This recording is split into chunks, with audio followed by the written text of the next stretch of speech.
How to factory reset Samsung phone. First, turn off the phone, so power off.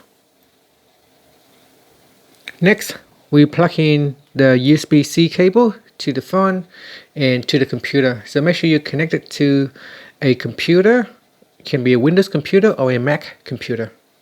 Once you see the charging appear at the bottom here, now we need to press on the side button and the volume up button. So press on both keys at the same time. Press and hold until you see the recovery menu. So here, let's do it. Press and hold on both buttons.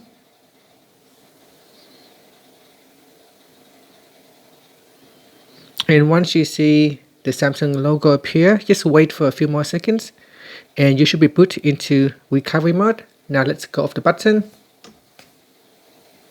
And using the volume up or volume down button, you can navigate to the next menu item.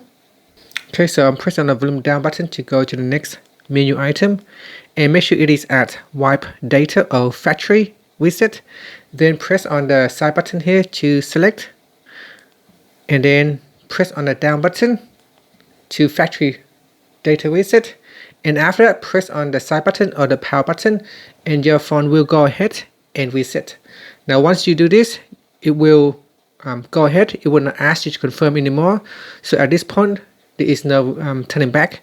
So make sure that you have backup all your data before you perform a factory data reset. This will erase all your data on the phone. Once the reset is done, you can select Reboot System Now and press on the side button to reboot your phone. And that's it. Thank you for watching this video.